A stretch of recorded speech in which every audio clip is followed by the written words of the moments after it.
thanks so much for joining. I really appreciate you doing this. Yeah, no, I appreciate you sending the invitation, inviting me to have a chat. Yeah, yeah. And I don't, have we spoken before? I guess not. No, we've not. I've tried reaching out to you a few times, but Ah, no, don't be like that, Cole. glad I finally got your attention. That's good. Yeah, Um, that was funny. I had when I went to message Patrick about the debate, I had clearly, oh bloody hell, I've lost the camera again. I had clearly neglected one of his messages that he sent me previously. I wasn't going to bring that up, you know. yeah, that's right. And but yeah, we studied at the same university, probably different. Yeah, I'm not sure we came across each other. I finished in 2017 at the University of Bath. Oh, awesome. Okay, nice. Well, we will have been there for at least 1 year at the same time, for sure. And what did you study there? Oh, actually, do you want to just give like a general intro to everyone? Yeah, I can give it a general intro. So I did chemical engineering at the University of Bath. I graduated in 2017. My final project there was with someone called Dr. Marianne Ellis. It was a Oh, no way.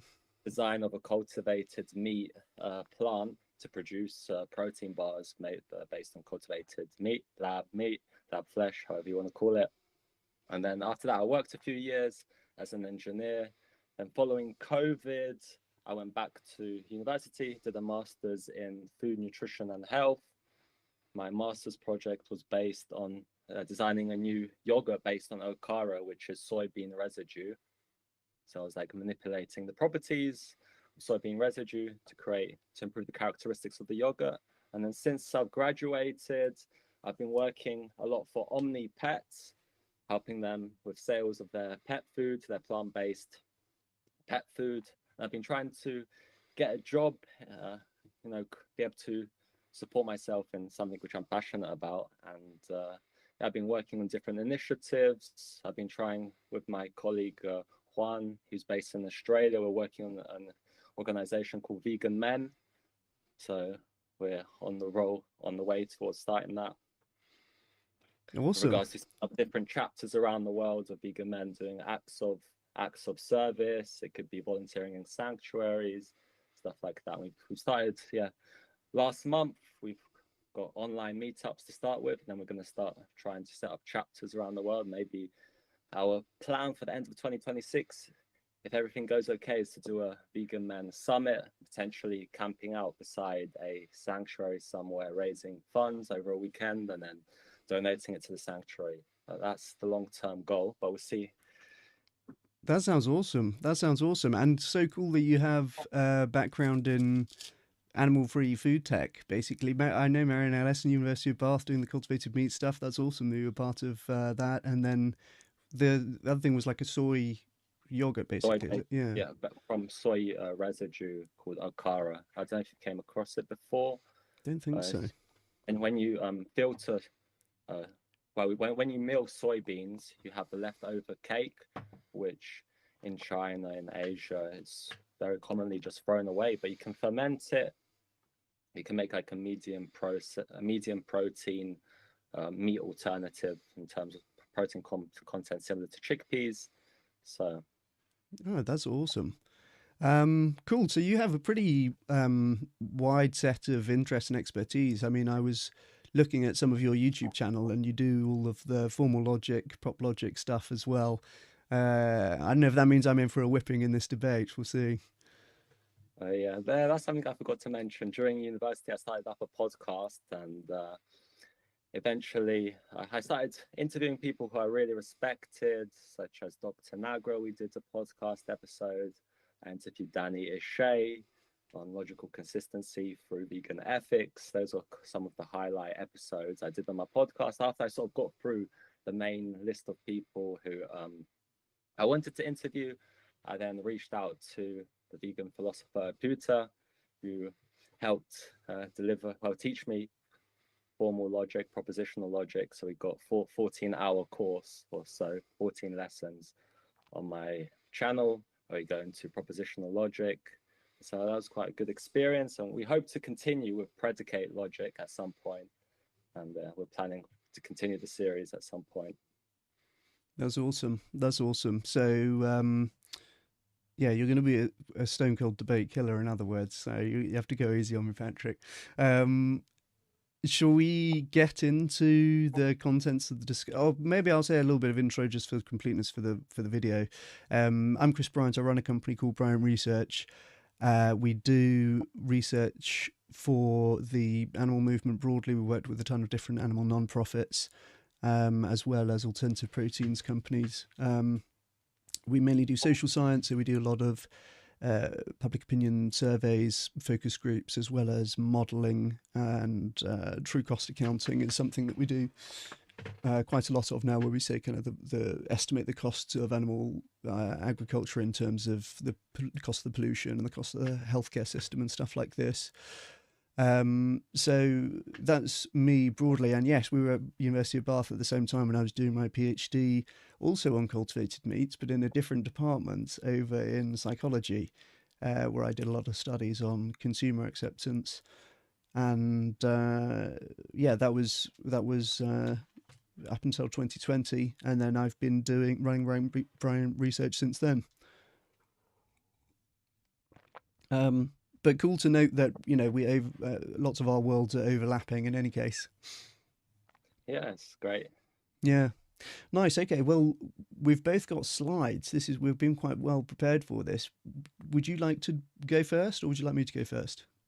So I think before we go into it, it'll be great if we just sort of introduce the question we're talking about.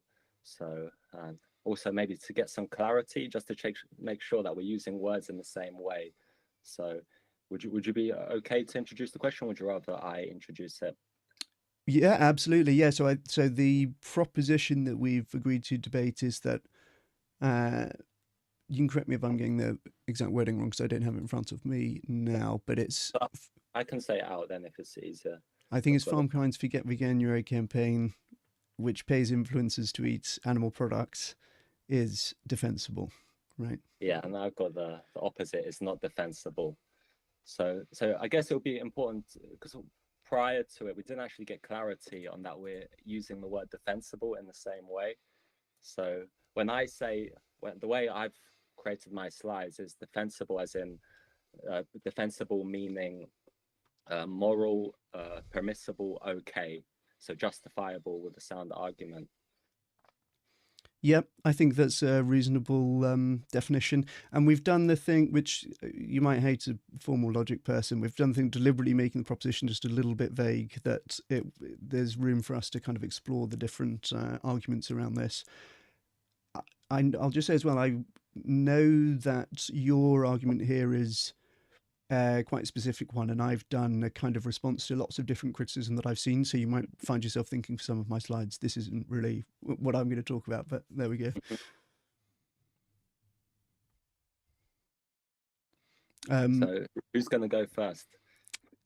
Well, why don't you go first, hey? And yeah, you go first, and then I'll follow up. Perfect. So let me just share my screen.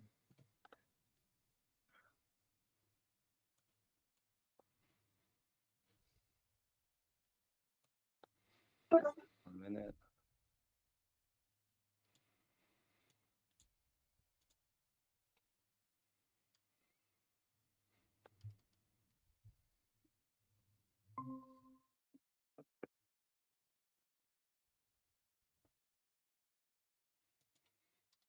I thought I could share my tab, but uh, didn't have the option there.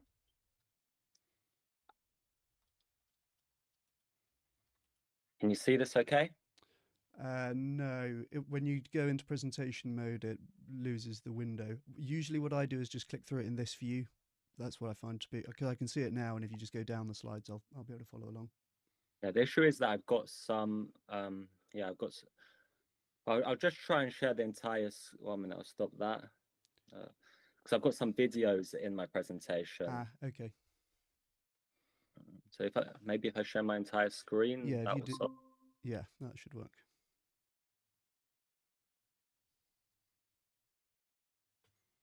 Does that work? Yes, it does. Okay, awesome.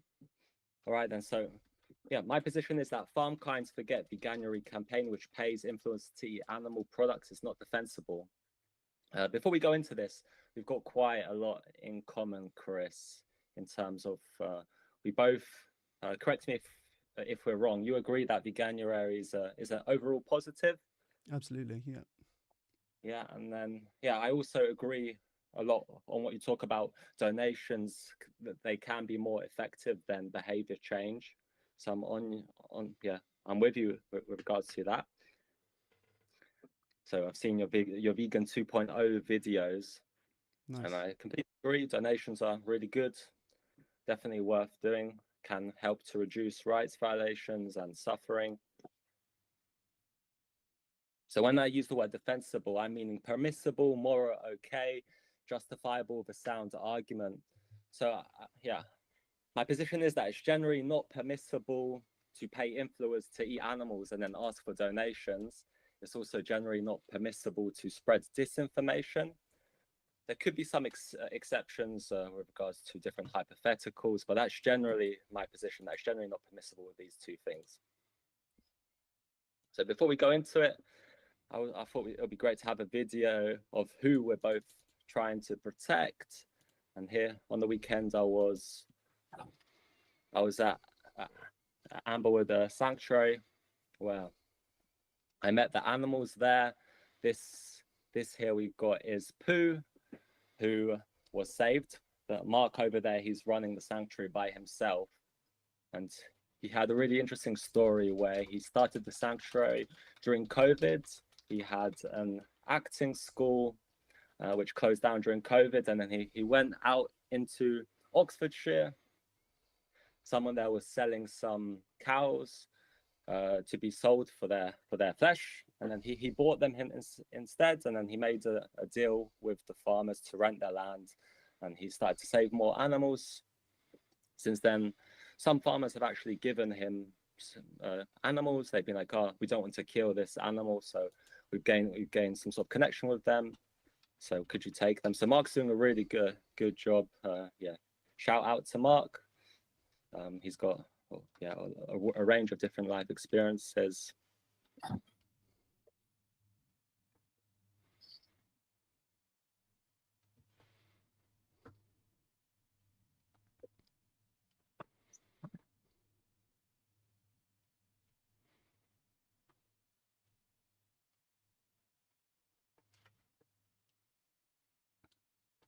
So there we got Pooh just making a nice bed for herself in the hay. And so the key information is that FarmKind pays influencers to consume individuals. These are also two individuals at Amberwood Sanctuary. We've got Walnut here on the left, and then we've got Piglet on the right. They're both individuals who FarmKind would be happy to pay influencers to consume potentially based on what we've seen from their paid promotional material. So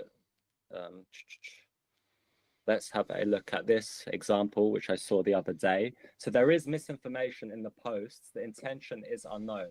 Whether or not FarmKind had the intention of this misinformation, such as, yes, these goats are essential. I'm guessing the influencer means to health, which is not, as in terms of nutrition science. And then he's also saying things such as you don't need to eat salad. So let's have a look at an example of a paid post.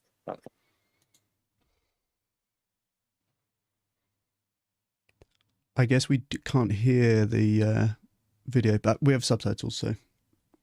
Okay, well, is there a way for me to share the audio of my screen? I don't know. That's a bit annoying, isn't it? I can. 1 minute, let's have a look.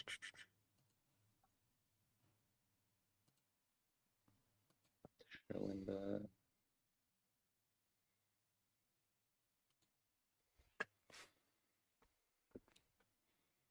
I might be able to play it on my stream for everyone to see. Oh yeah, that'd be great. That'd be great if you could play it from your side. Yeah. You've got my slides, so. Oh right, yes, I can play in here, of course. No, but I'm going to have the same issue with the full screen thing. Let me play. I'm going to play it from the person's TikTok. Can I do that?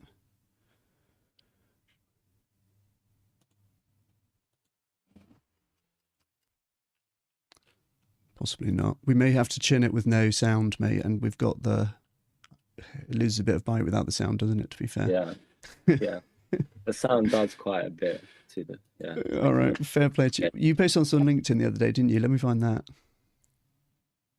But yeah, that's got my response Okay. there as well. Yeah, we can just play it without the sound then. Yeah, sorry about that, mate. No worries.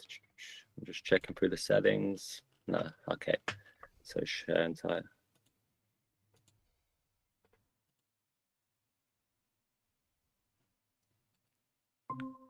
Love my food. Oh wait, here we go. Sorry, I've got the sound on my. I'm going to put the sound here. I'll show it on mine. I'm showing it on stream now. All right, let's watch this. I love these animals. You know, I love my food. I also love my food. So that's the problem. Okay, I cannot hear that. I teamed up with a brilliant. Yeah, I guess you can't hear it on your end. We can. And they're called FarmKind, right? And I'm basically gonna demonstrate how this works. You don't have to eat salad. You don't have to give up meat. I'm gonna eat a whole lot of meat within 24 hours. Calculate how much meat, exactly how much meat I take in, and see, you know, how much I'm offsetting. We'll be doing this on the 5th of January. I'll be doing 3 different challenges in that day, including eating one of these, a whole goat. That's right. And hopefully, you know, we can demonstrate how we do this, guys. At the end of the day, yes, they're essential. Yes, they taste nice. But at the same time, you know, they are living things. You gotta look out for them. And that's what FarmKind is all about. And that's why I've teamed up with them, guys. A website that you can go on and you can check how much you're offsetting if you put exactly how much you're eating. They actually produce results, guys. Go check them out. And they've got the best intentions, you know? And these animals are worth it. They're worth it. Look at them. Look at them. All right, we just seen that one. Okay, great. So. Oh, we've done. Oh yeah. All right, we got you. All right, so yeah, there is misinformation in the post, such as yes, these goats are essential. You don't need to eat salad. So yeah, based on the fact that the paid partnership is there, it seems that FarmKinds are okay with these sort of posts being there with things which could potentially encourage people to consume more animals. So there are other infinite possible initiatives that don't pay for animal product consumption, such as you could provide plant-based food for non-vegans to eat them and ask for donation, to eat and then ask for donations. So I don't know why FarmKinds have not considered these other possible initiatives that don't directly involve putting money into animal farming. Such as, for example, one thing could be you could potentially pay an influencer to go to a restaurant under the impression that they're going to be eating animal products, and then at the end have the reveal that they're eating plant-based foods and then asked to donate. FarmKind have not provided any data as to why their approach is more effective than approaches that don't involve financing animal farming. And this, we don't know how much they paid this influencer. This post only got 315 likes, 12 comments, and then in the post he claims that he's going to be eating one of the goats there, who's an individual. So yeah, so throughout the whole post, as far as I'm aware, he did not make any calls to actually donate. He just said, I'll eat a whole lot of meat inside 24 hours to work out how much meat I take in, to work out how much meat I'm offsetting. He did not explain how eating meat offsets. He didn't explain what it means. What does offsetting mean? And then I found this interesting study here on the right is that the masculine gender identity, moral identity importance increases donations to the in-group, but not the out-group. So it's not clear that asking for donations will get donations as well. That's something else to bear in mind, although it won't influence the final argument that I provide at the end of this presentation. So FarmKind has philanthropic money, which they could spend however they desire. So on the right here, we've got initiatives that fund animal farming, such as pay for influencers to consume animal products and ask for donations. And on the left here, we've got initiatives that don't fund animal farming, such as pay influencers to consume plant-based food, donation initiatives. You could use this money, for example, to get donation buckets, get people out on the streets asking for money, rather than going down this route, which they've gone through, which is actively promoting violence and animal product consumption. And then this is quite an interesting study where non-vegans who were blindfolded, they actually preferred the plant-based food. So yeah, it does not make sense why FarmKind have not taken the due diligence to research other options, to do an analysis at which method will reduce rights violations the most, rather than going through this option here. An interesting idea which I had, which FarmKind could try to do, is to potentially pay for an influencer with much more followers than the person we saw in the previous video, to go to a restaurant such as Plates, and then, as I mentioned previously, be under the impression that he's eating animal products, then having that reveal that he's actually eating plant-based foods and asked to donate. So with there, we don't have the clear rights violations being generated, money being put into animal farming. So I'd like to give a hypothetical. So imagine we live on an alternative planet called Pandora, where nearly everyone kicks animals for exercise. So we've got an organization here, analogous to FarmKind, who decides to stop people from kicking animals such as cats. They decide to give cash to influencers to do challenges that violate rights, such as kick cats, make posts, and then ask people to donate. So here we've got someone kicking a cat and then asking donate. And then alternatively, this organization also has the alternative route of just saying, why don't we purchase footballs for people to kick instead of paying people to kick cats and then ask for donations? So here we've got the money going towards purchasing footballs so that people can kick. And then also, after the footballs are provided to people, ask for donations. So here we've got, again, two different examples of way. Here we've got money actively going into violence. Here we don't. And then FarmKind has gone through the route of putting money into people to consume sentient beings. And it's not clear why FarmKind has decided to go through this route, when they could easily go through other routes that don't include these rights violations here, paying people to kill goats.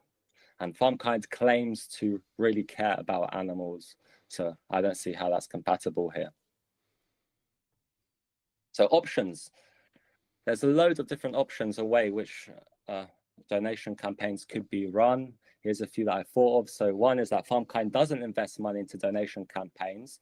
They could just ask for donations on a cost-free basis. For example, I had the idea of just going out in the streets and potentially going outside McDonald's and asking people, encouraging them to buy a muck plant, and then also talking to them about behavior change. And then if they don't want to change, getting a tap it payment from them if they don't want to change their behavior, or as an additional to help create changes in the system.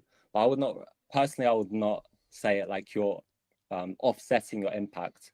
A better way I would say is, for example, okay, you don't want to change your behavior, but you can invest money to change the system, which could potentially reduce rights violations and suffering down the line. So the second option is that FarmKind invests money into donation campaigns, not including animal farming. And second option. And then the third option is that FarmKind invests money into donation campaigns, including animal farming. So based on my ethics, 1 and 2 are permissible, okay, moral, but FarmKind chose 3. So FarmKind invests money into donation campaigns, including animal farming. So a hypothetical question is that if it was normal to farm or enslave humans, would you be okay with an organization paying for challenges that violate human rights and make posts asking for donations when there are alternatives without this? If not, what is true of this situation involving non-human animals that, if true of humans, would make it okay to do the same? For example, someone might, like the team at FarmKind's might say, okay, it's a lower level of intelligence. So that would commit that, the team at FarmKind's being okay with an organization paying for people to consume humans with the same level of intelligence as animals being farmed. Potentially the team at FarmKind might say non-human animals taste better than humans. So that commits someone to being okay with an organization paying for people to consume humans that taste the same as animals being farmed, to potentially reduce suffering and rights violations in the future.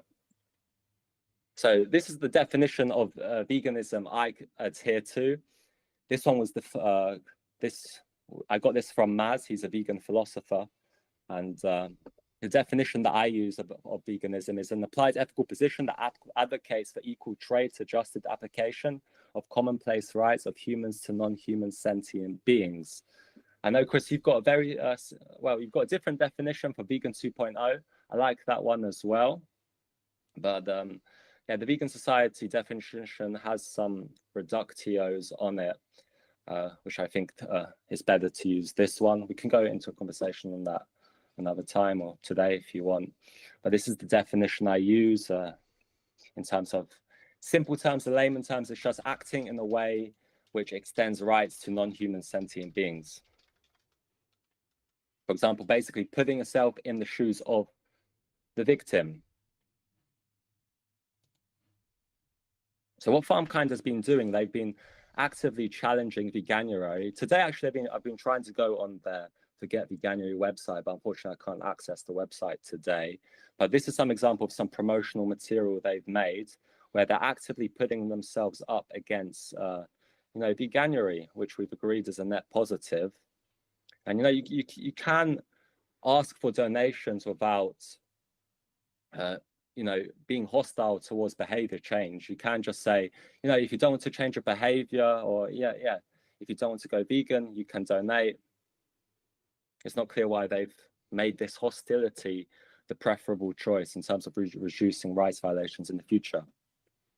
So this is an example where I've replaced it with another example where there's a victim. So, for example, no dog eating for January, had to plan every meal, checked every ingredient, gave up her favorite food, annoyed friends and family, felt guilty for wanting dog meat, helped 22 dogs. And then here we've got the competitive dog eater, ate all the dogs he wanted, did huge dog eating challenges, offset his dog eating and added 5 pounds, helped 38 dogs.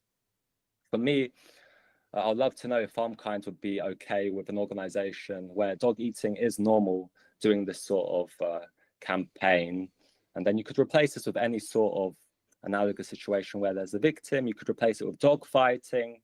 There was someone who was found guilty for financing dog fighting rings. If hypothetically it was found out that he was actually financing these dog fighting rings to then give donations to improve the welfare of dogs in fighting rings, would FarmKind find that acceptable? I think that example was Michael Vick, actually, who got found guilty, if I'm not mispronouncing his name. So this is an example of some promotional, a video that FarmKind has made. I think we can watch it without the audio this time from their website. So here, this is the FarmKind Forget Veganuary website,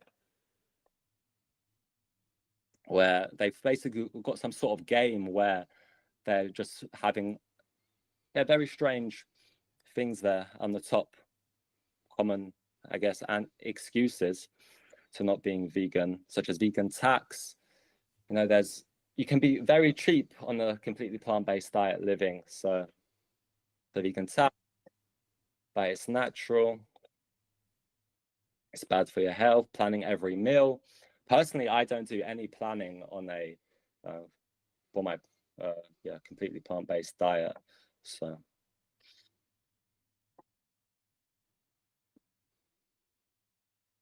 yeah, it's not clear what this is trying to achieve for me. So yeah, just before we move on, I just wanted to add an extra bit. I watched your video, your 14-minute video on, what was it? I can't remember the exact name of the title. It was Cooked, something like that. Something like that. Yeah. And then you posted a quote saying 84% of vegans quit. So this is not directly engaging with the question at the moment, but I just thought it would be interesting because many people see this commonly being cited, 84% of vegans quit. But if you actually open, well, if you read the study in detail, commonly people cite 84%, but it's actually 70% of lapsed vegans do so. So firstly, yeah, that's not true. And then you can actually have a look and to see the reasons for why people were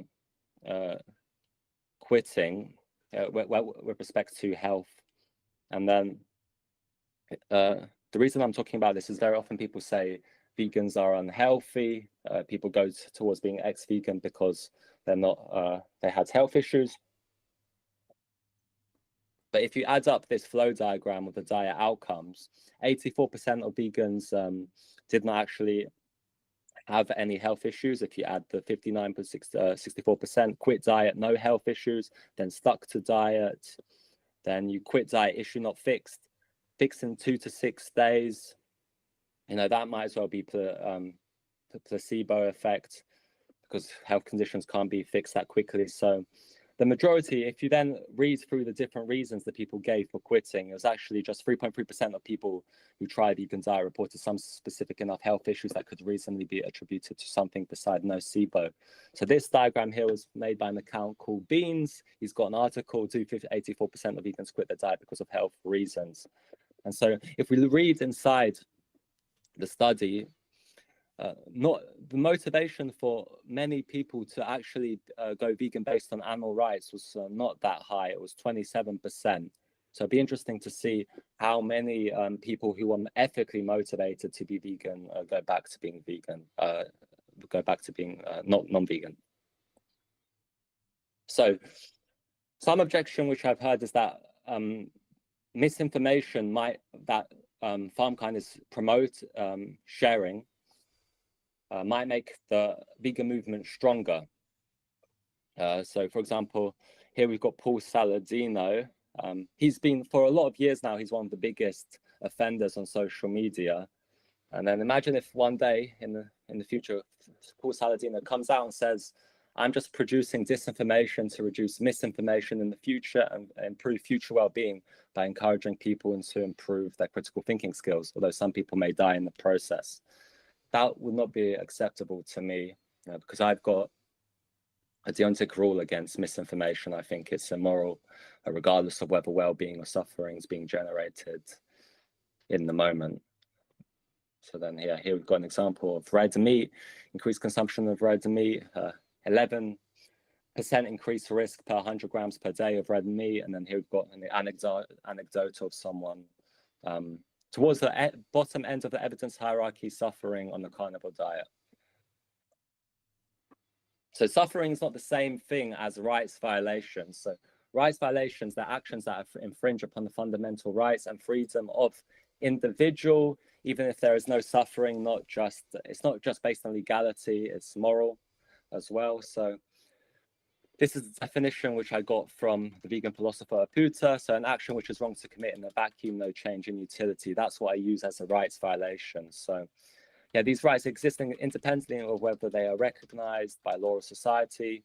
Though it is the aim of advocates of moral rights that they're universally recognized. I got this from the New World Encyclopedia. So examples of rights violations include murder, sexual assault, enslavement, farming someone, etc. So boycotting animal agriculture reduces rights violations through supply and demand. So people who are pure utilitarian, they only care about well-being and suffering. They don't care about rights violations. So if someone is a pure utilitarian, this is a hypothetical that I would ask them. I would ask them, if you only care about suffering, would you be okay with someone assaulting someone in their sleep if it was legal and there was no suffering involved? So a pure utilitarian would be committed to saying yes in order to stay logically consistent. One can care about both suffering and rights violations, but they are not the same thing.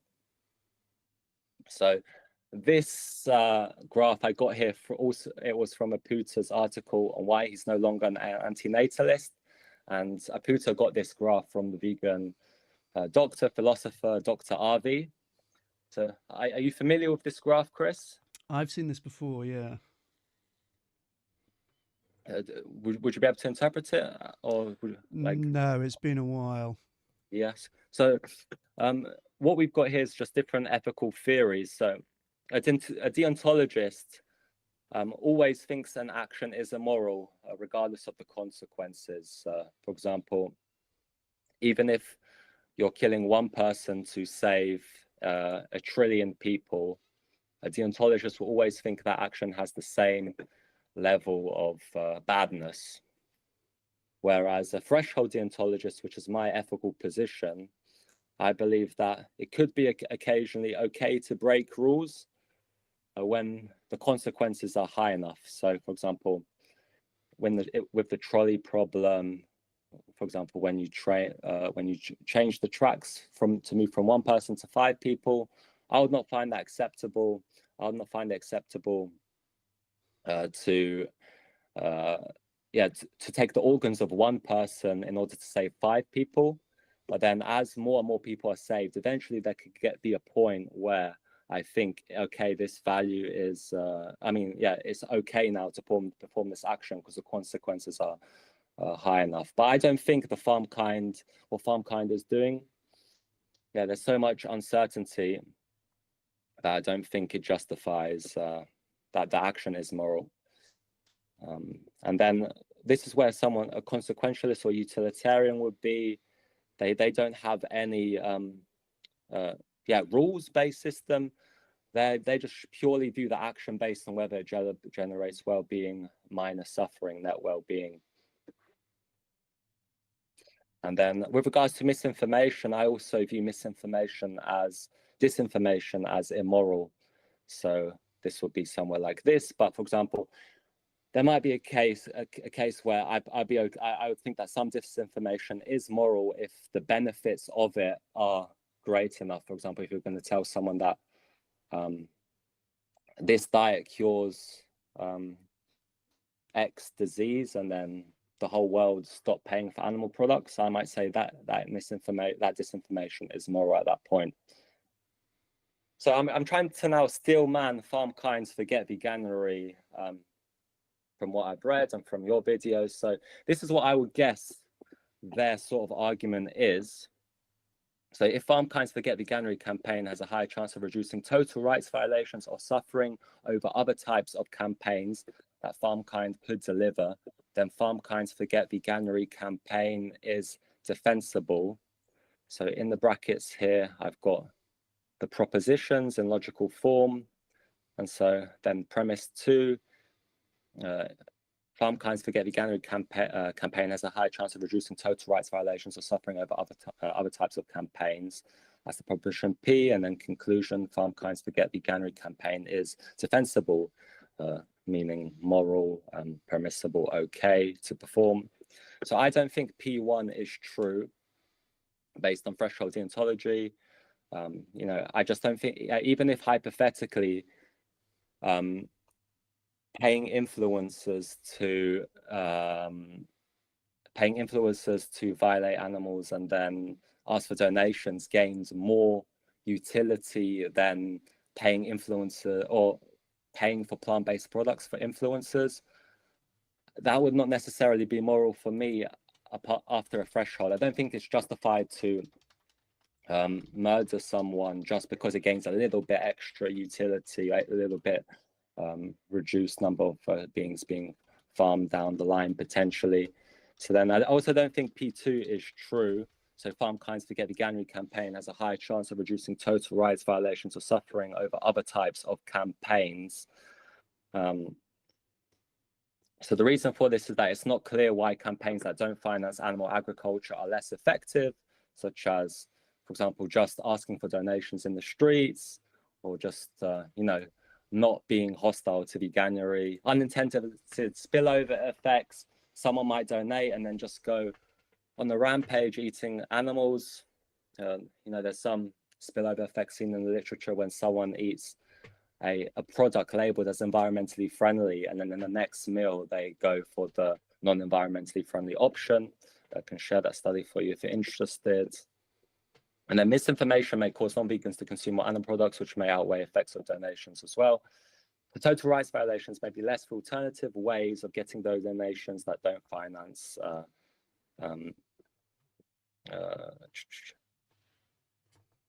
So that's that's a small typo there.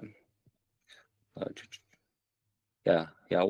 don't know what that's doing there, but what I wanted to just say is that it's not clear that why alternative ways of getting donations that don't finance animal farming. I'll just correct that now. That's all right. Yeah, I think that makes sense. It's not clear that it adds a lot in terms of suffering reduction versus a campaign that doesn't do the donating to eating challenges thing, right? Yeah. 1 minute, I just lost my. Am I still sharing my screen? Yes, I am. Yeah. But I lost my screen just gone blank, so I'll unshare my screen. 1 minute, I'll refresh my screen. No worries. Got 36 people in chat. Make sure to like the stream, everyone. Okay. Yeah, I'm just that's opening. 1 minute, let me share again. Share window. Kind of strange to feel that people are watching me.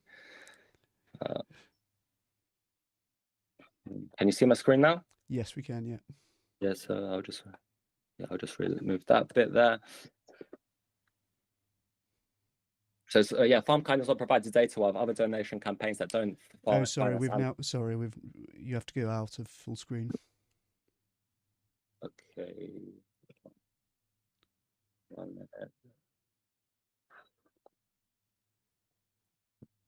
We just say it says click to exit full screen. Okay.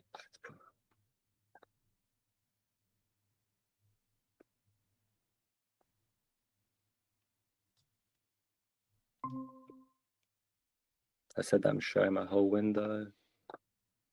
I'll just duplicate then. Can you see that? Yeah, we can see that, yeah. Okay. So I've removed that bit. That was a small typo there. But yeah, basically, it's just that it's not clear why campaigns that don't finance animal agriculture are less effective. Unintended spillover effects. Misinformation may cause non-vegans to consume more animal products, which may outweigh effective donations. FarmKind has not provided data why other donation campaigns that don't finance animal farming are less effective. And so if someone's interested in propositional logic, they can check out Aputa's course where he teaches me on my channel. And then here we've got an argument for animal rights provided by the vegan philosopher Nick Hebert, I believe, if I'm not mistaken.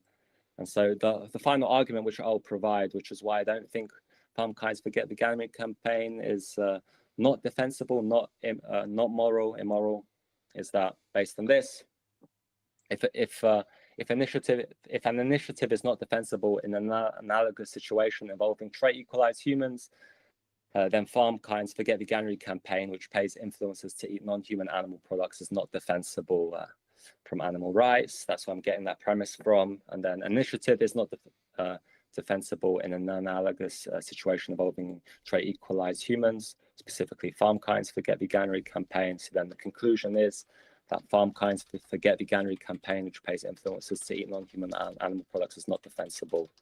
Sorry, I was speaking a long time there. I did not realize I'd be speaking that long. No, you're good. How long have we been going for? All right. Well, do you know what? Just as you're finishing up there, ask yourself I'm meant to be speaking to ask yourself at 9 o'clock, which is in 45 minutes. But he's just messaged me to say that I guess he's with Vegan Gains, who's had a motorcycle malfunction and now they're running late. So that's kind of good for us because it means we have a little bit more time to go longer if you'd like to. I don't want to take up your whole evening though. No, I can keep on going. I think this is very important. Nice. Discussion. Okay, good. Well, yeah, we won't have to stop at 9 as we might have done. So that's good. Apologies for going so long. No worries. I think it's super. Yeah, no, it's very much welcome. Okay, and I'll share my slides now. Hopefully it's going to come up on this screen if I share it here. That's what I want. There we go. And now my stream can see my screen share as well as us. Okay, good. Awesome. All right. Well, thank you so much for sharing yours. And I think genuinely, I think that the discourse on this issue has been exceptionally high quality all around. I'm a big fan of LinkedIn, as you know, and there's been a lot of comments back and forth on this issue in LinkedIn, and the difference from when I'm usually arguing with meat industry people is unbelievable. The difference in like quality of thought and quality of people, frankly, like it's really a ton of people really thinking about it, really believing in what they're saying, which is not a given on the other side. So just thought I'd take that opportunity to stick the boot in a bit there and give a bit of props to people on all sides of this debate in the animal movement. And yes, I know that we were just reading before we started this Substack post about constructive infighting. And I know that you and I are both quite sensitive to, looking to model a constructive disagreement and see how we can kind of navigate and get through this. So, yeah, I think it's great that we both have the chance to do this at length. And slides was a great idea. I wouldn't have thought to do it necessarily, but I think this was really useful. Cool. Okay, so I'll go through mine, and then we'll have some time for sort of open discussion. We can ask each other questions and so on.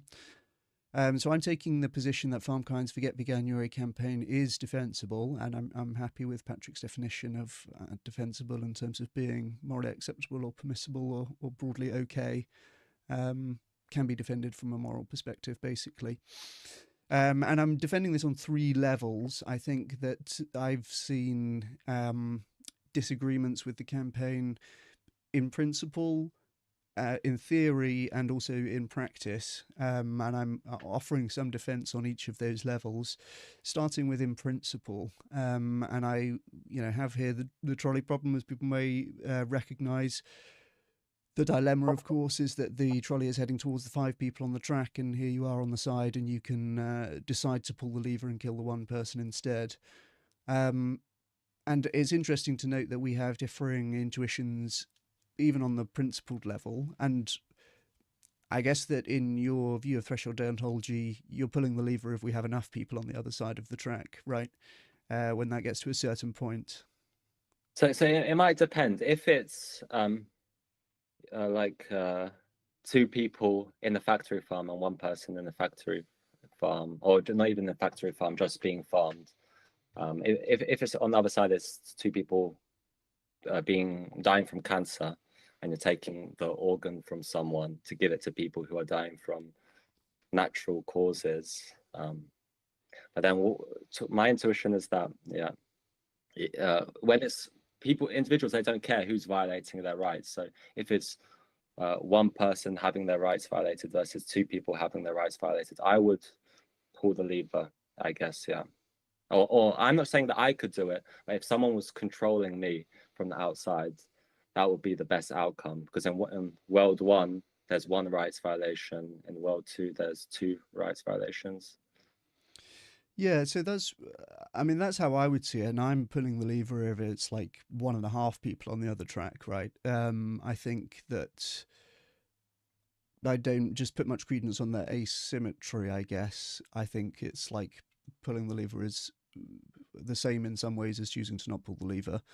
For me, that is getting at a lot of where the intuitions seem to differ on this point. And, in the context of this debate, the question is offsetting possible in principle? And I know that some people take the view and, can have this legitimate view that offsetting is not possible in principle. And some people have said, there's no amount of donating that could offset slaughtering an animal.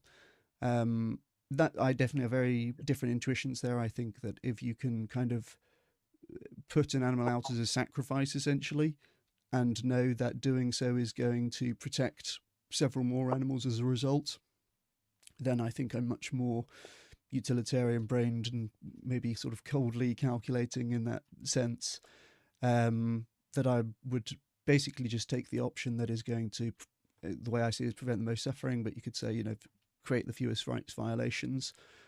So I'm curious, how would you define a rights violation? Because I was just wondering if you use it differently to the word suffering, or you can. Yeah, that's a fair question. I appreciate your point that there will be different entailments of navigating either. I think that, how would I define a rights violation? I don't have a definition off the top of my head for that, but I would say something like coercing someone to do something that they wouldn't have done by themselves, something like that. Would be reasonably kind of what we're talking about there. And then I take the point that it can be, if you're talking about suffering, it kind of has different implications for, at the end point, as it were. So it seems like perhaps we're using rights violations in different ways. It seems like to me.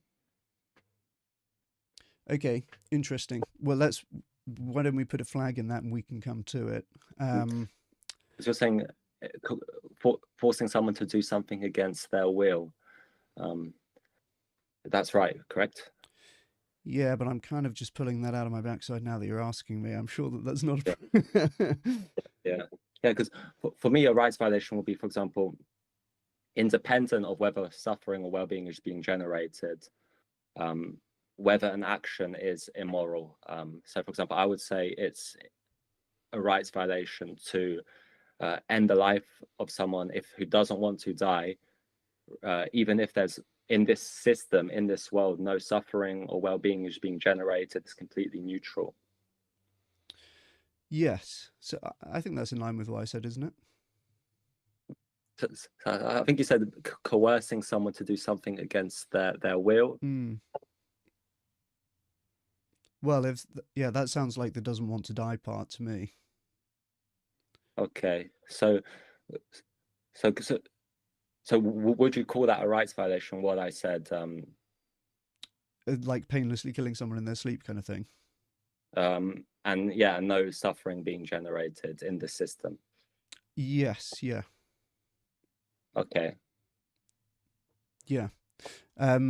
So I think that the intuition to not pull the lever in this case and have the campaign where, there's people being paid to eat animals and so on, I think probably is consistent with certainly the Vegan Society definition of veganism, which I think the key word here for me is exclude, right? And it's perfect veganism is about excluding to the nth degree and being, getting closer to zero in terms of the number of animal or the amount of exploitation that one's own actions are generating. So it's all about excluding. It's all about getting closer to zero in that sense. And what I talk about with Vegan 2.0 is a change on the emphasis from excluding exploitation, suffering, however you want to think of it, to preventing suffering, exploitation. And what I've also replaced here, as far as is possible and practicable, to as efficiently and effectively as possible. So I think this really changes the perspective to saying, right, what's just the thing that we can do that's going to be maximally suffering reducing or rights violation reducing? And it kind of scraps the rule of do no harm necessarily that's kind of implied by the excluding all exploitation. So looking at it, this kind of would allow a situation where we're preventing as efficiently and effectively, even if that entails making some sacrifice that we might feel uncomfortable with doing to further that end. And I think that I will have to bite the bullet on supporting an analogous case for humans, given the same set of contingent facts. So if we're in a world which you did say, to be fair, human farming is normal, legal, widespread, etc., such that someone's not going to face legal consequences for endorsing this kind of campaign. And also, crucially, if it's possible to prevent more human suffering or rights violations by donating than abstaining, and that it's easier for the average person to to donate than it is to abstain, and that many potential donors are being put off by being asked to abstain. So these are some of the premises of the FarmKind campaign. So would you also, just to make sure, would you also be okay with, so by saying by the bullet, you would be okay with an organization paying for products, well, paying individuals to, violate other humans and gain money, well, make posts when that organization could, for example, get donations in ways that don't involve that? Yes, if it's the case that you are going to generate so much more capacity for preventing the suffering or rights violations by doing some small amount of it in a kind of, and we'll get onto this in the theory section, in a sort of signaling way that enables you to basically extract donations from more people than would be willing to donate if you weren't doing that kind of signaling. Now that's sort of there's your bullet point on the name the trait. I think that yeah, go ahead. So you've assumed that in this hypothetical that it's given that the sacrifice will reduce rights violations in the future, whereas that's not the case with what FarmKind is doing. It's not given that the murders that they're paying for to happen will result in future less rights violations in that world. Well, I think that they think that probably is the case. And I think, I'll talk about this a bit in the theory section. I think that they imagine that, if you pay for the one human rights violation, you're actually going to generate 10 times more donation revenue than if you don't pay for the one human rights violation. And if you do that, we're going to be able to save 1 million people or whatever, right? Now, in that case, sucks if you're the one person having your rights violated, or if you're the goat getting eaten by JJ the lion. But again, from like the utilitarian kind of pulling the lever perspective, and of course, this is going to get into the empirical parts, right? Is it actually the case that this, or there's reason to believe that this will generate more or reduce suffering to a greater extent? So, one thing I'll say now is we're having this discussion kind of at the beginning of this campaign, which is an interesting thing because I think that for me, ultimately, it will be an empirical fact as to whether it was worthwhile when we look back on it. And of course, we don't yet have all of that information currently, so we're kind of going on expectation. Yeah. But yeah, the key sort of thing which I was giving in the argument which I delivered at the end is that even if hypothetically, at the end of this FarmKind campaign, that paying these influencers to make posts, there are non-violent alternatives that could be equally, if not more, successful. So what's the reason for FarmKind choosing the method which puts money into animal farming when they could have just gone for a method which does not put money into animal farming? Yeah, well, I think that they think that they're going to generate much, much more money by doing the method that does. So, like, have they provided any sort of data that paying, giving plant-based, inviting a non-vegan to, I don't know, plates, for example, and then, a non-vegan who's got much more followers than the one that they paid for in the TikTok post that got 300 likes, where he's talking about how he's going to consume the goat. Have they provided any data that paying for, a big non-vegan influencer to go to plates, have a free meal, make a post saying, donate to FarmKind, I'm not going to go vegan, but this is, I don't want to change my behavior, but I want the system to change. Have they provided any sort of data like that? Well, I think we have theoretical reasons to believe that this is the case. I don't know that they've done the RCT as to whether people would donate or something. There may be similar things out there like that, but I think they have theoretical reasons to think that this might be the case. This is not that, though. There's a few things I want to say on the theoretical level, but some of it will come to a point about do they have reason to believe that doing this campaign that does cause the rights violations directly is going to generate so much more donations that it will be worth it and will offset the rights violation costs. Yeah. Right, so I will come on to that. I guess I'll kind of stick to the order of the slides just so that I'm going through, and then perhaps we can we'll have time, of course, for open conversation at the end. So this is the point about increasing the cost of production. So one of the criticisms that I've seen of this in theory, then moving from principle to theory, is that the FarmKind charities are mainly doing welfare campaigns and are doing, better chicken commitments and corporate campaigns and stuff like this. And so they are basically, they may be increasing the welfare of animals or reducing their suffering, but they're not actually preventing rights violations in the sense of, fewer animals being farmed. And I think that there's reason to believe that, in fact, there are going to be fewer animals farmed if we have higher animal welfare standards. So for people who might not be familiar with this kind of dynamic, this is like quite a standard supply and demand curve. You can think of it as when the price is very, very high, the quantity demanded is going to be very, very low because the thing is expensive. Likewise, when the price is very, very low, the quantity demanded is going to be very, very high because the thing's very cheap. And the opposite way around for a supply, right? When the price is high, everyone wants to sell it. When the price is low, nobody wants to sell it. Where these meet, you have what's called the equilibrium, and this determines the market price and the quantity of the product produced and consumed. Now, I have a different version of this graph which shows normally what we're doing with Go vegan campaigns is moving this curve down, moving the demand curve down.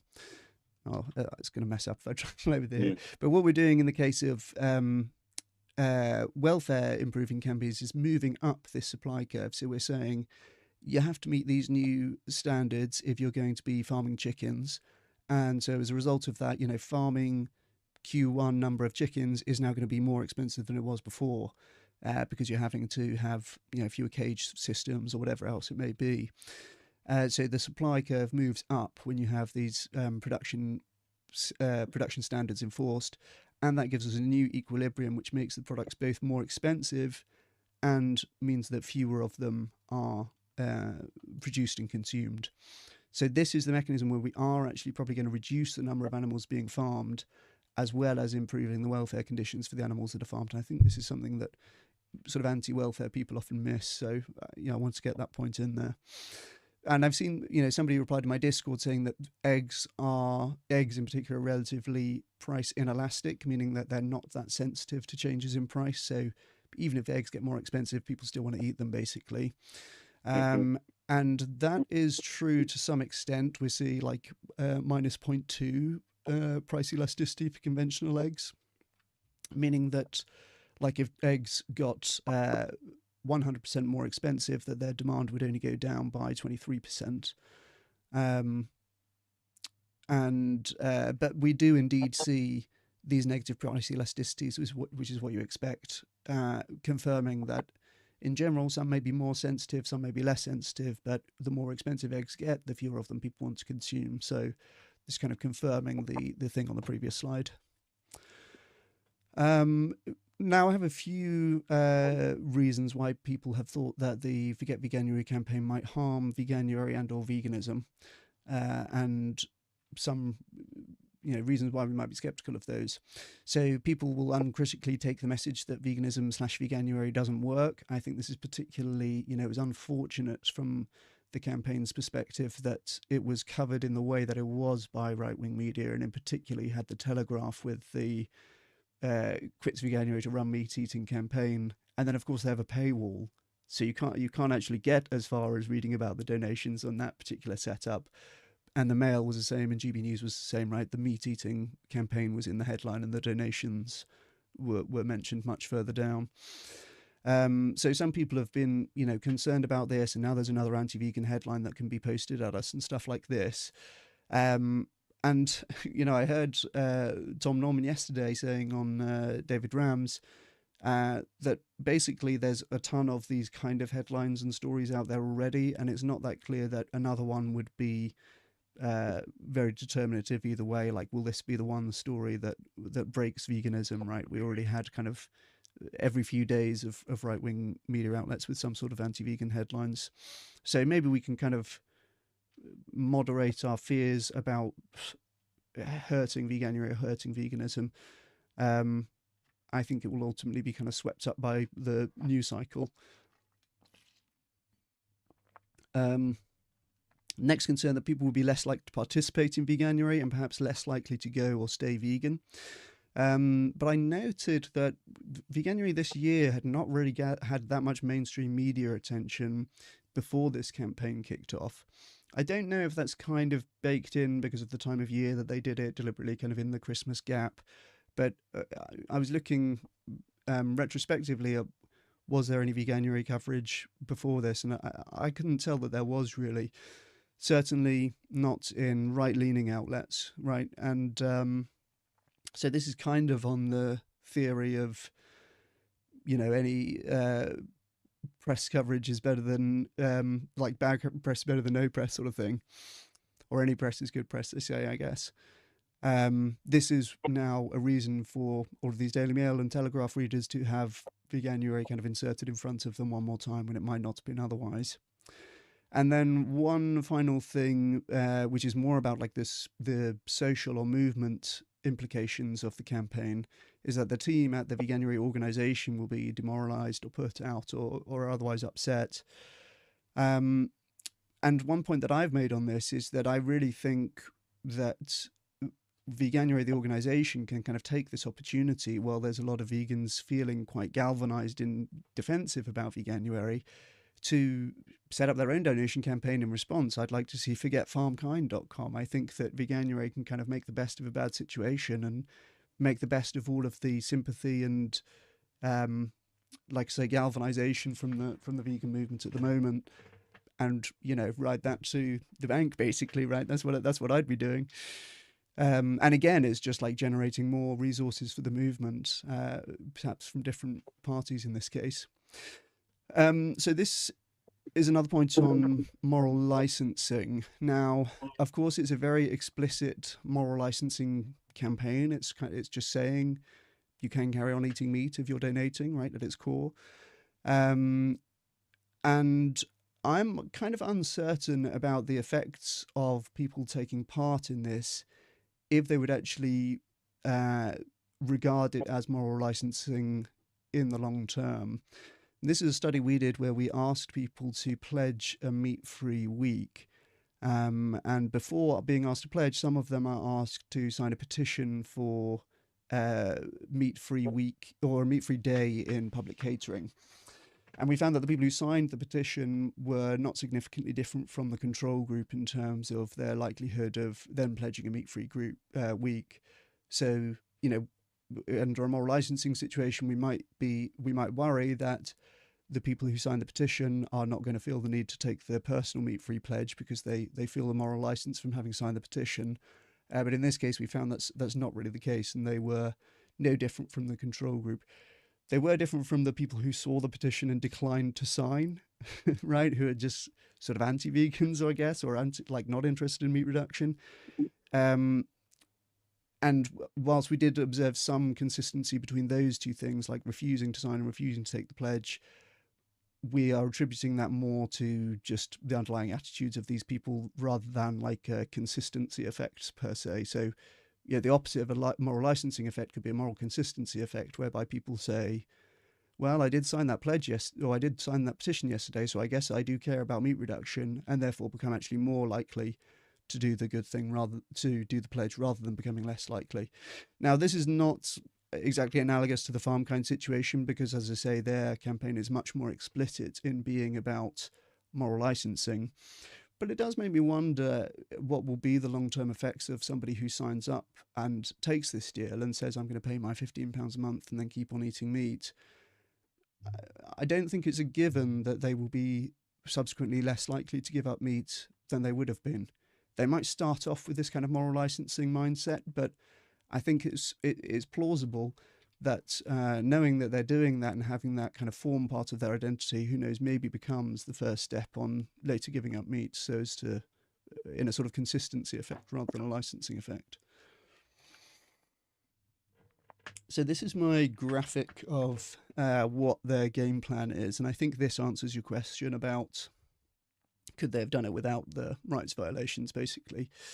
If we think of this being the whole population, and then we have realistically no more than about 5% of us who are willing to go and stay vegan, or who are vegan, right? And that has been fairly consistent over decades, really, right? It hasn't gotten above about 5% in the population.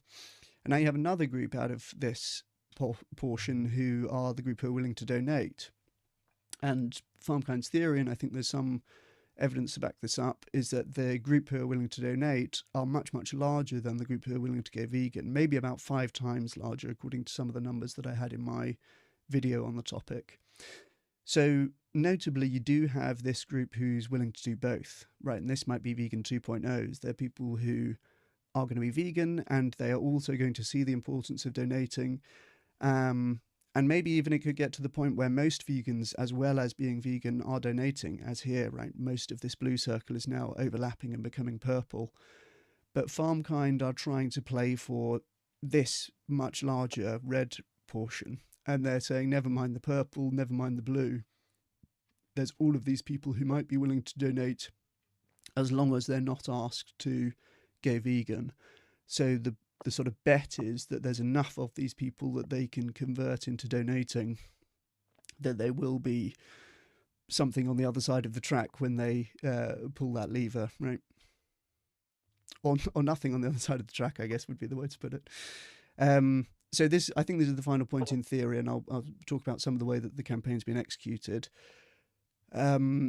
This is just demonstrating diminishing marginal utility. So for each additional amount of funding that the animal movement generates, they're going to be able to create some more utility.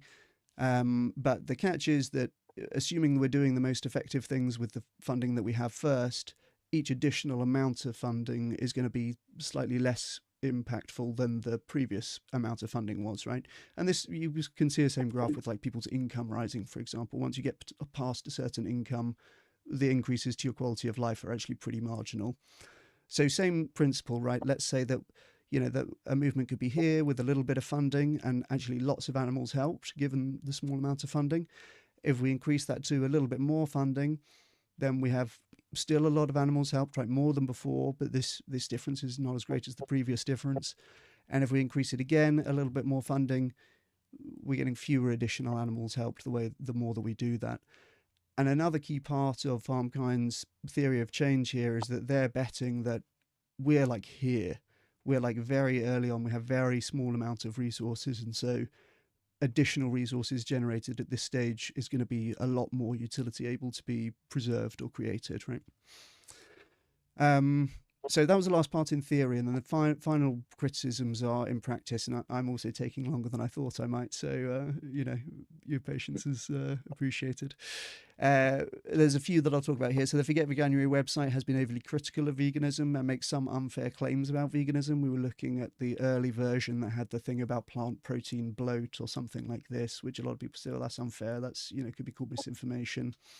And it does seem quite a good thing that they have taken down parts of the website and edited it in like response to some of that feedback. Basically, somebody told me that it previously had celebrities who gave up being vegan section, which they since got rid of as well. So you know, I think that they were responsive to some extent to some of the criticisms of their execution there. The influence of spread misinformation such as meat is essential, and I know this is obviously something that we had already spoken about, and I think this is obviously not the intention of their campaign. So while they have paid them to eat animals, which was the intention of the campaign, I don't think that we can say that they paid them to spread the misinformation. Although they did do that, and in the same video, I don't think they were really paid for this. Now, you could still say, you know, they should have had more oversight, right? They should be make sure that they are saying the message you want them to say if you're paying them, right? So again, I think there's some fair criticism that some of the execution could have been tighter. And then finally, that the campaign's been reckless, unkind, or had disregard for the Veganuary organisation. I spoke about this a little bit before, but Tom Norman's comment on this when he's speaking to David Ram says that basically if the campaign's successful in multiplying the movement's resources and helping many animals, then I think that both organisations would agree on reflection that this was more important and was a success looking back. Well, yeah, I would disagree. Fair enough. Well, that's a good place to disagree because I've come to the end. This is just like my note slide, so we can get into having a bit of back and forth now. Yeah, I'll disagree just on the basis that is, you know, Veganuary might disagree that it's possible to get donations without financing animal agriculture, and it's not clear to me why they see the need to, you know, actively finance animal farming. Yeah. So on this point about the paying for animal farming, I think that well, so we might be concerned about directly paying for the animal farming, or I guess for me the bigger concern would be like paying for a campaign which maybe increases meat consumption in general or meat production in general, because presumably the number of animals that are actually involved in the eating challenge are very, very few compared to whatever they're hoping to achieve with the donations and whatever further risk there might be from like bad, you know. I guess we can focus just on the eating challenge bit. Would you say, like, would you be okay with it being done like with, if there was, yeah, because you bit the bullet, but I'm still not quite sure if you're actually biting the bullet on what you think you're biting on.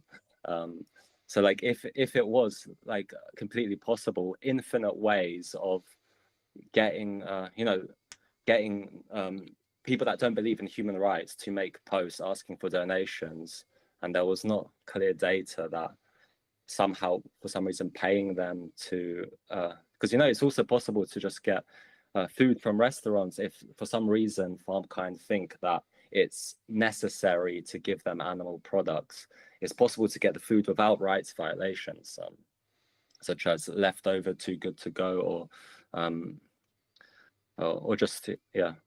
But I still don't see the need why it's necessary. They've not provided like an argument for that.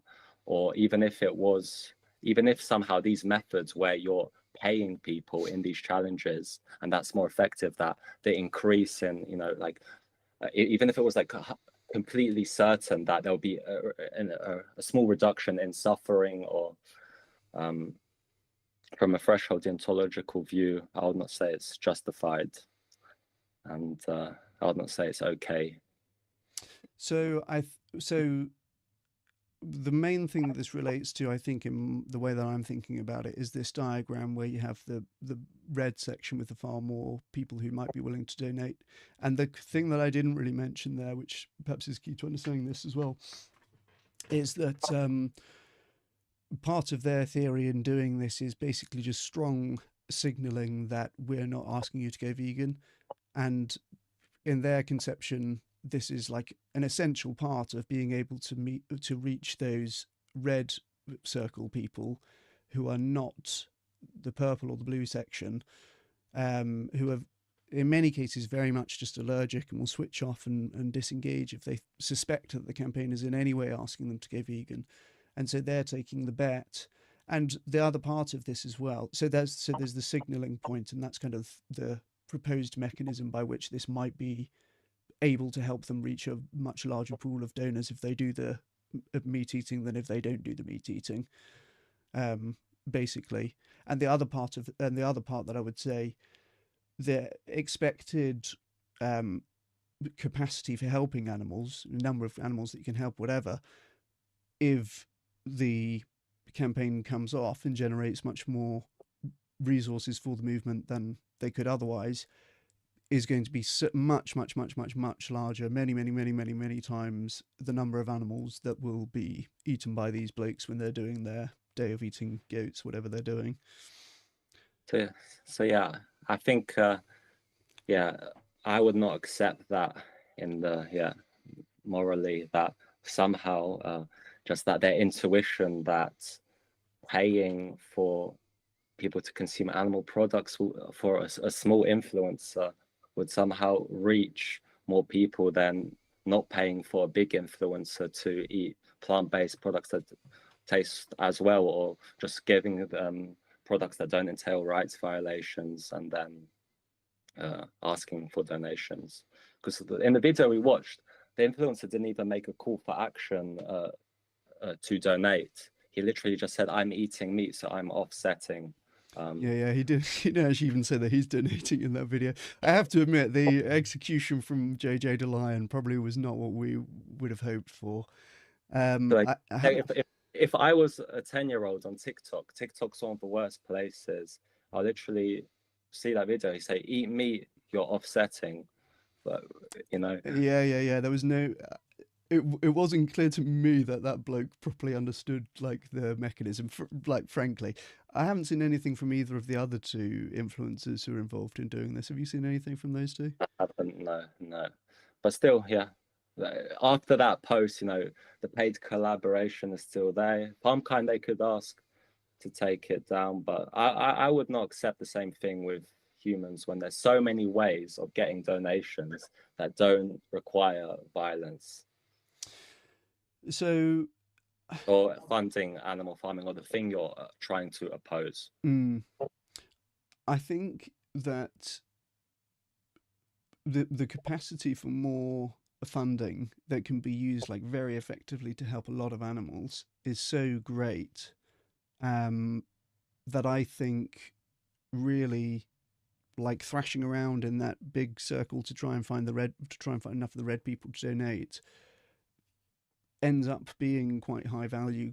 If you're getting donations out of a few people who would not have donated were it not for the like pro meat signaling in the campaign, and paying for meat consumption, right, to say what it is, but from their perspective, like the pro meat signaling, although this isn't a vegan thing, signaling, if that can reach, I don't want to put numbers on it, but like, let's say that reaches some substantial number of people who would have not engaged had it been a why don't you go vegan and donate, because I mean, I think there's a lot of stuff already that's asking people to go vegan. There's a lot of the plant-based restaurant kind of like there's a few years ago when plant-based things were becoming good, they would do the prank restaurants and all this kind of stuff. So I think that cutting through with some new group of people, I'm not saying for FarmKind to tell people go vegan. I'm just saying ask for donations in a way that doesn't fund animal farming. There's so many ways, and I tried to give a few in my presentation where it's a surprise reveal. You don't want to go vegan, give a donation, or just giving all that money, because in the video he's in with the goats. He's like, I'm going to consume a goat tomorrow. So is FarmKind paying for all of that to happen? Or how is he getting the money to consume a whole goat? No, so this is where I think it comes like a trolley problem, because is there some number of animals that could be counterfactually helped by doing that you would accept, or no? So if hypothetically there was like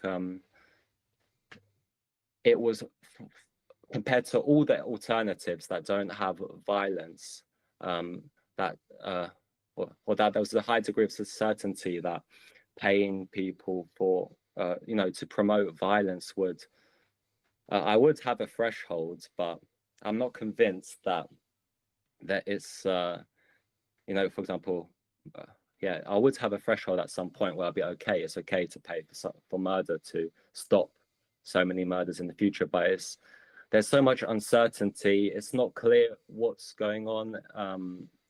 In the video, he just said, you know, eat meat. What was it? Yeah, Offset. TikTok is the worst place.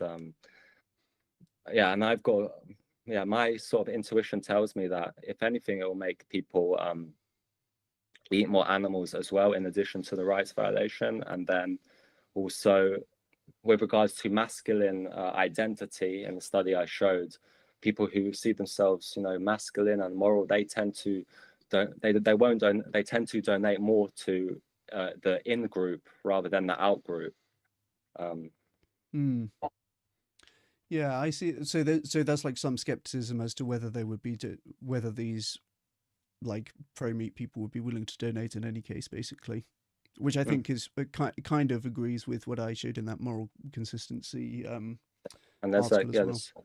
There's so much uncertainty that compared to all other methods, this method of paying people to consume animals, or even not paying people to eat animals and just going out, getting volunteers, donation buckets, I reckon it'll be so easy to find people like to just go on a weekend, go asking for donations. I'll be happy to do that, just house knocking and not paying for. Yeah, I think the bet is that this is going to be unlock some funding that would not be otherwise accessible.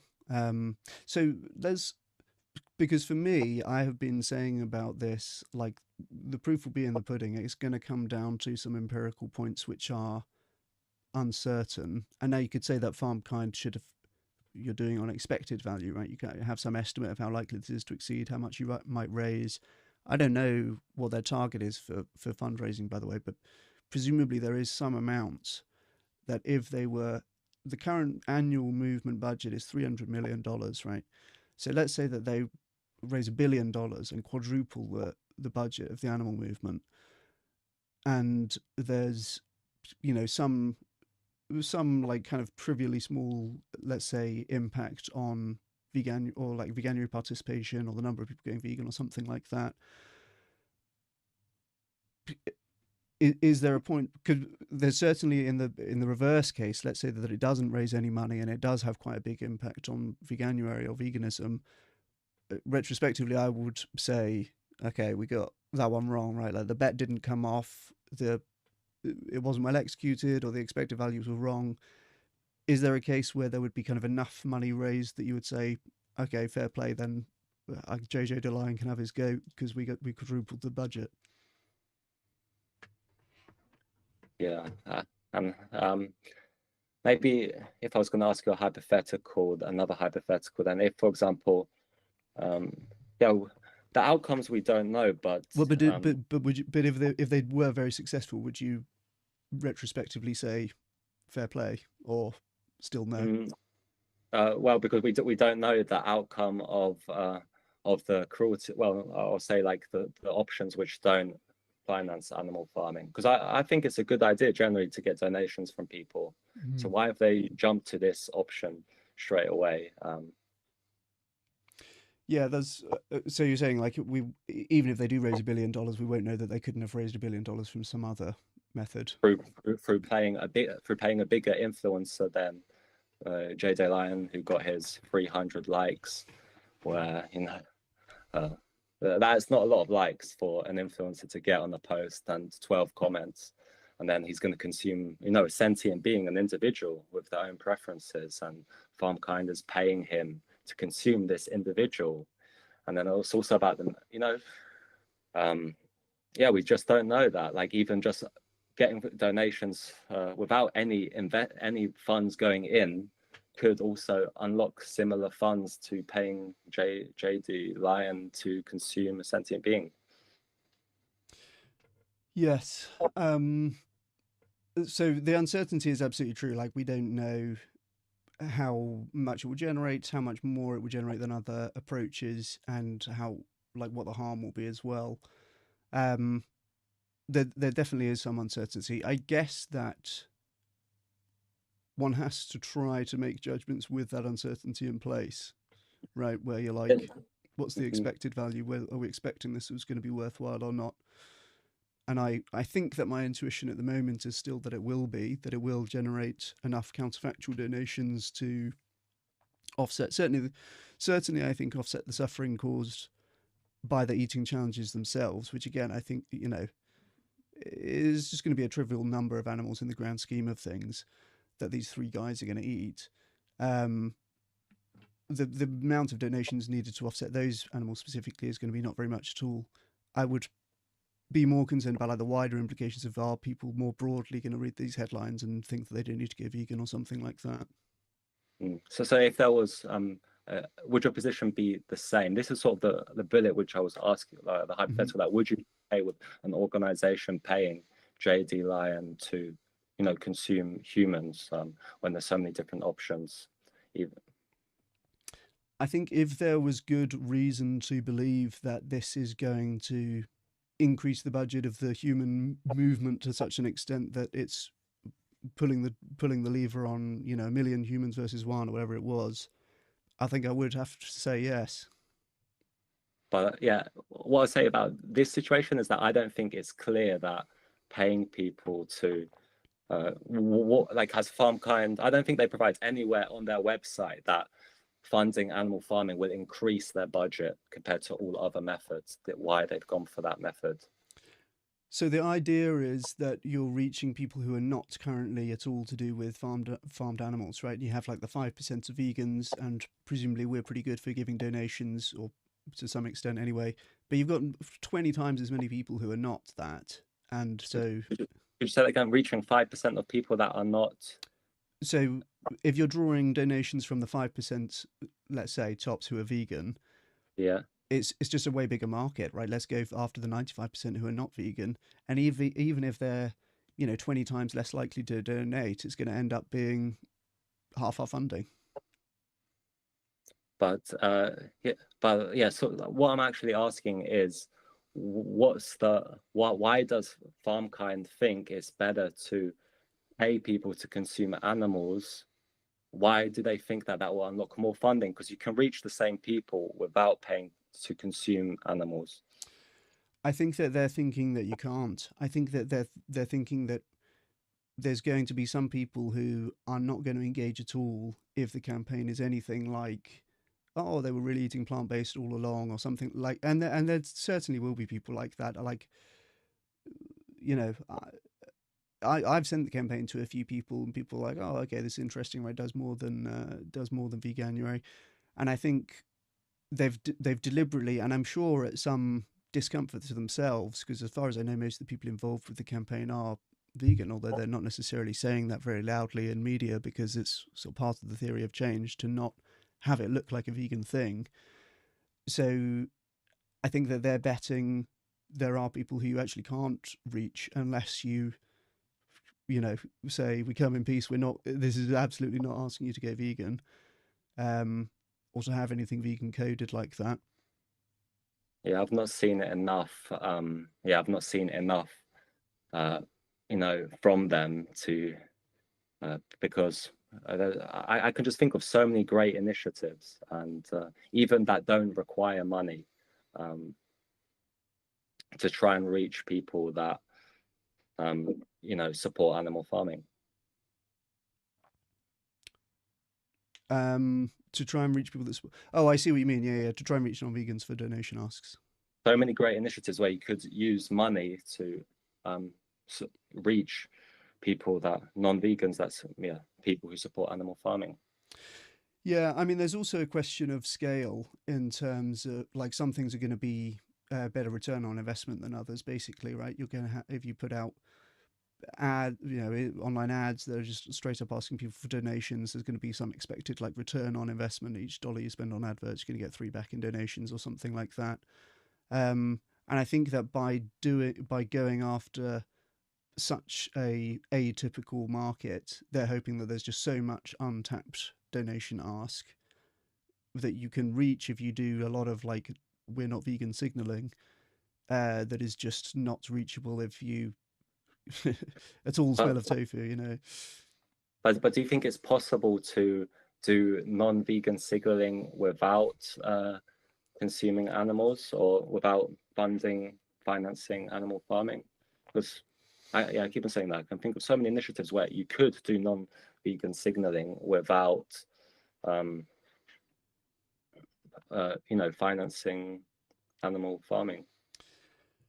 I'm sure that you could. It will be again. I think we've got to keep the scale in mind here, right? But like I think, frankly, I think that the £15 a month that they're asking for is probably far more than is needed to offset not being vegan. And fair play to them, right? Go after it. I think that certainly, like the animals that were involved in the eating or that were killed for the eating challenges, you're just looking at a trolley problem with one animal over here and 1,000 over here. But it's like, yeah, it's maybe you're saying these numbers, but it can also be 0 versus, potentially so many initiatives which could have the same, funding, or even like 998 or something like that. Well, yeah. Well, so this is the thing. I think that they're betting it would be either the choice to like sacrifice the one animal and save the 1,000, or don't sacrifice any animals and have less. Remove that part of the anti-vegan signalling, but you're only going to save 100 animals or 50 animals or something like that. So they're kind of making some sort of calculation where it's like a strategic restraint. Actually, this is interesting. I was reading a little bit about the movie The Imitation Game. No, I haven't. Okay, fair enough. So it's about where they crack the Enigma code in World War II, and they work out the code that the Nazis are using to communicate with each other. And when they work out the code, they almost immediately realize that they can't just behave on the battlefield so as to reveal that they've worked out the code, because they're going to know that we've got the code. They're just going to change the code, right? So they have to do strategic restraint, and in the movie there's a very dramatic bit where they're going to allow an ally ship to be synced because they can't give away that we know the Enigma code. And so they were sort of making sacrifices of some ships like this, right, in order to preserve the secret, and there's a greater good, we're going to win the war, and so on. Interestingly, when I looked into it, that seems to have been a bit of artistic license on the part of the filmmakers, and they didn't actually make any sacrifices like that, which I was going to analogize to the animals eating in the FarmKind's challenge, right? But they in fact found other ways of having plausible deniability about knowing the code or whatever. So here was an example I was hoping to bring and say, clearly, there are some situations where we find it acceptable to sacrifice one to help many. Now, they didn't actually do it there. I might still say that we ought to, if it did come down to it. And there would be a situation where you're not going to prevent the death in this case, such that you prevent many more deaths in the long term. But yeah, I think so. Are you on the same page as me in saying that it will ultimately be an empirical, like the outcome will kind of determine in retrospect whether it was worth it? No, because you can get donations in ways which, in ways which don't require immediate rights violations. So even if the outcome is, they raise a lot of money through sacrificing sentient beings, they never tried without using like other methods, and there's so much uncertainty. Well, so it's worth, maybe this is not quite material to the point. It's worth saying they have done other campaigns that don't do this method, right? But of course, you're saying that like you shouldn't be doing this method in any case. So let's say that we could know that this would counterfactually generate $1 billion. In that case, are you not going to say, more? Let's say $1 billion more than could have been generated without paying the influence to eat the animals? Then in this hypothetical, if it's like inbuilt into the hypothetical, then I would have a threshold where I'll be okay. There'll be a point where there's just too much, being too much money being donated through methods which don't require the sacrifices, to be able to say, okay, you know, yeah. Then at this point, I'll say, okay, it's permissible, but Yeah, but then I hear your point as well that in actual fact you're saying even if it does generate a lot of donations, we're not going to know that they couldn't have done that some other way. yeah. So it won't necessarily be clear that it was worth it in retrospect in any case. Mm-hmm. And then I think the uncertainty, I would give the benefit of the doubt to humans, so I'll give the benefit of the doubt to non-human sentience as well, to try and raise the funds through other methods. Yeah. I certainly think that they should be pulling on other strings as well. Like, of course, if there are basically, I think they should be doing anything that can generate novel counterfactual donations that we wouldn't have had otherwise. And for me, I spend a lot of time thinking about this. The value of the donations is so much more than the value of the diet change. Somebody had commented on one of my posts, should vegans just stop being vegan and donate instead? And I want to say, well, no, I mean, if you're already vegan, then stop. But if you were going to either stop being vegan and donate £1,000 a month or carry on being vegan, I'm going to tend to choose the thing that's going to help more animals, like regardless. Do you know what I mean? It's not, I don't feel like I have the same quite visceral attachment to the idea that somebody had to be vegan in any case.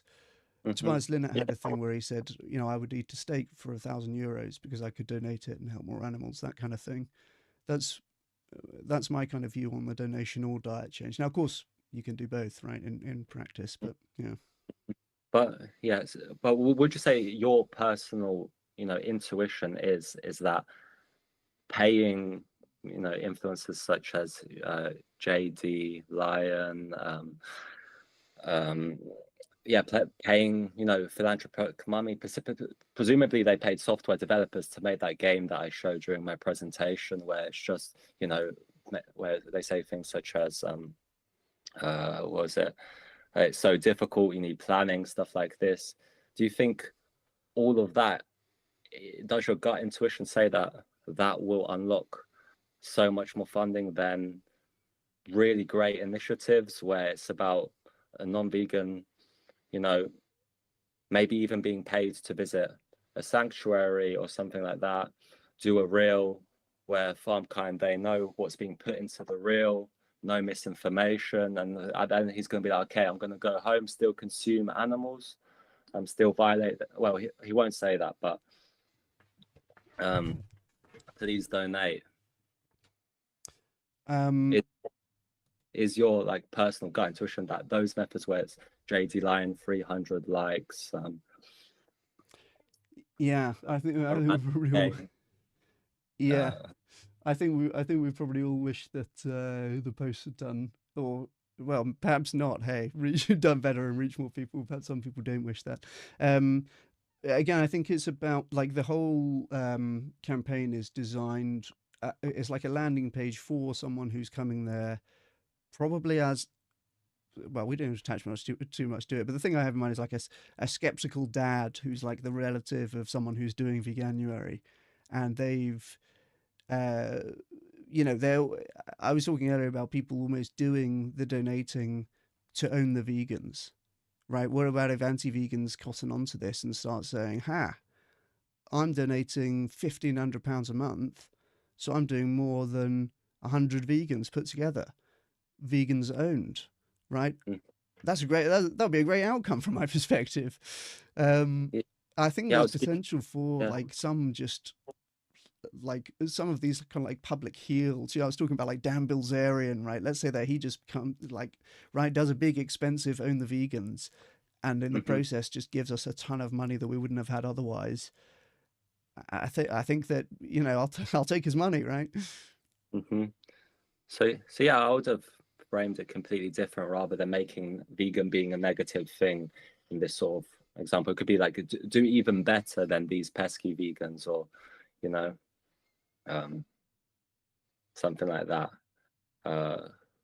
Yeah, that example I was speaking with Jamie Woodhouse, he's sentientism. He was like, maybe that could be a good, do even better. But yeah, I would not sort of personally shy away from the animal rights aspect, but I'll be like, you can, you know, I'll make it clear that you can make a difference without changing your individual behavior. But I would not make the other side like so negative. And yeah, I know you keep on saying that that's their intuition, that this strategy is the best compared to all counterfactuals, but yeah, we don't know what they're basing it on, you know. Well, we don't know. Yeah, and to be clear, that's my I presented some sort of theoretical reasons why we might think that this would be successful, but of course we don't know. There's no, you know, we don't yet know how successful it will be, and as you've pointed out, we won't know in retrospect how successful some other strategy might have been. Would be interested to know if there's any more testing done with kind of different messages that didn't have so much of the anti-vegan stuff, like how did that make it less potent, make people less likely to donate, and by how much, and stuff like this. Yeah.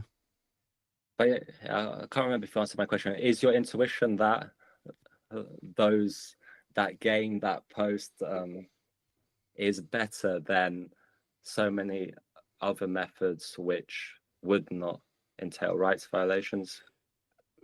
I think it's better for the segment that they're targeting, and I think that the idea will probably be to have a bunch of different campaigns. That's not going to be better for everyone, right? But it's definitely going to be better for some people. They are going to need a lot of dunk on the vegans. Yeah, veganism sucks to come around to the bottom of the page where it's asking for donations.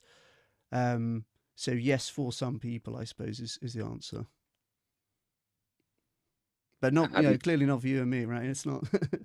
Have you seen any data that,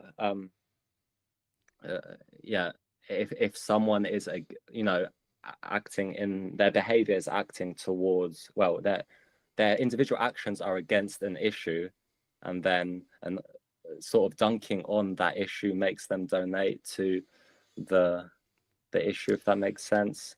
Well, I think it's dunking on the method, right? I'm not sure if there is an equivalent.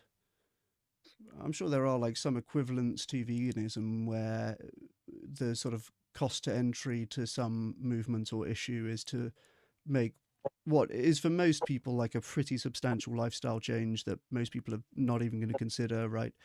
Let's, you know, if you had to, I can't even think of an analogy to be,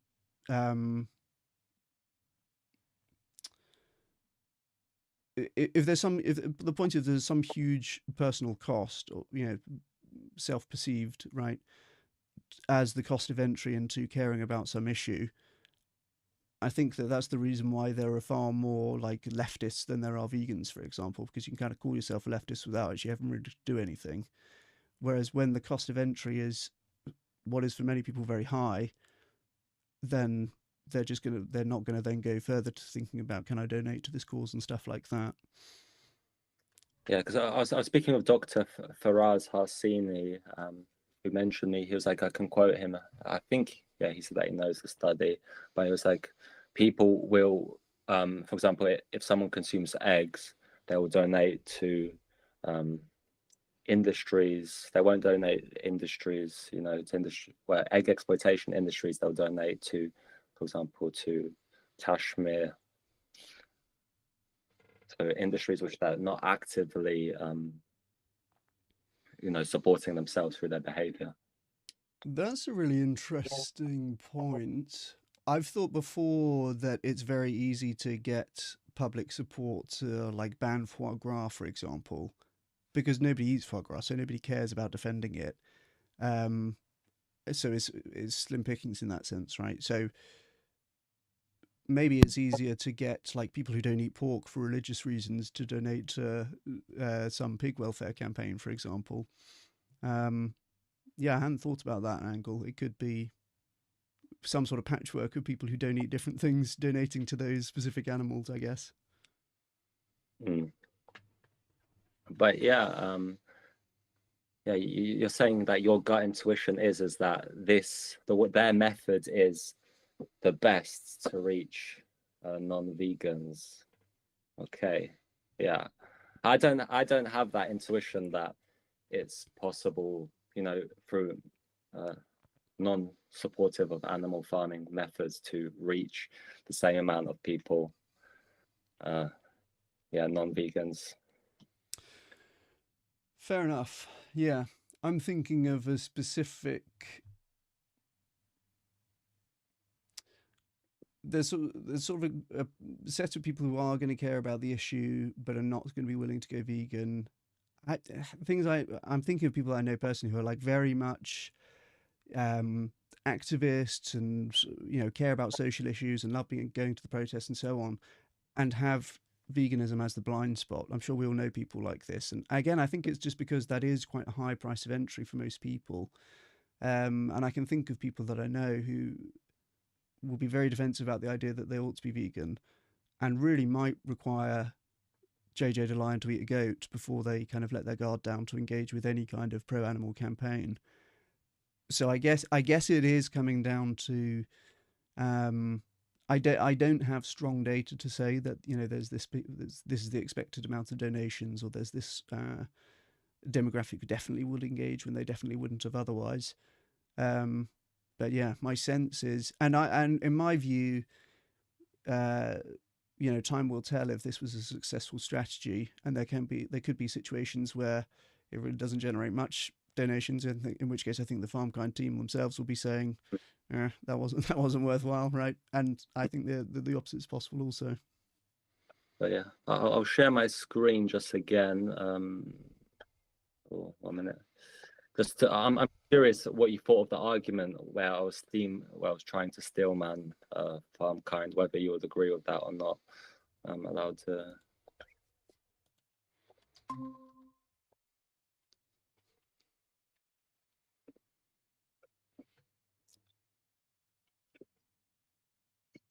Hopefully you can see it. You can see my screen? Yeah, it's a little bit pixelated. Oh, okay, that's good. Yeah, I can see it.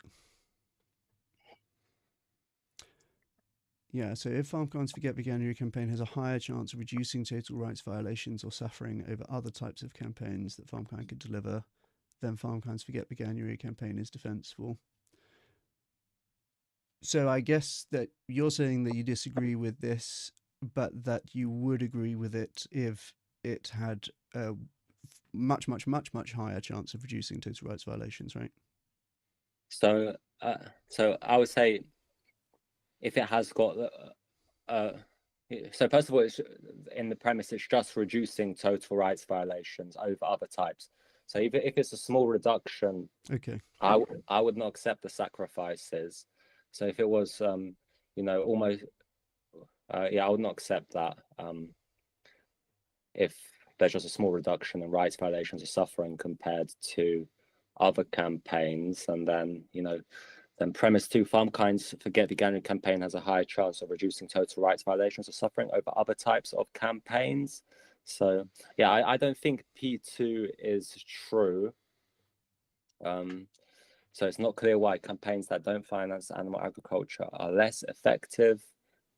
For example, there are ways of getting animal products that don't entail rights violations. So unintended spillover effects. People on TikTok could see that video and then just go eating more animals. There are ways of getting animal products that don't entail rights violations. Yeah, for example, not financing animal farming, and then getting foods from restaurants that are throwing out their foods at the end of the day. Oh, I see what you mean. So interestingly, I was just reading some commentary from Tom Norman before our conversation, and I kind of decided to not make this point, although I guess I am now going to do so. He was making the point in a discussion or a blog post somewhere that these competitive eaters do these kind of challenges anyway, and so perhaps they're actually not eating more meat than they would have done absent the challenge. I think that's a little bit tenuous for me. I think they probably are eating more meat than they would have. Say they're just doing their regular, whatever big eating challenges they do. But there's another thing to consider as well, right? It's not. here's people who are eating lots of something in any case, and often it is meat. But yeah, as I don't think that's really strong enough to be determinative. Um, So, so, oh yeah, go ahead. so would you think P2 is true? FarmKind's Forget Veganuary campaign has a higher chance of reducing total rights violations or suffering over other types of campaigns? Yes, I do think that's correct. Yeah, and then so yeah, I do think so. Because I think that there is a demographic who's going to be willing to donate, but absolutely won't even get to the ask if they think that it has something to do with veganism. Can get to the ask if it's sort of steeped in this anti-vegan signalling, and if some fraction of those donate, with the amount of donations required to offset the animals in the challenge in this case is not going to be very much. It's going to be quite a modest amount. So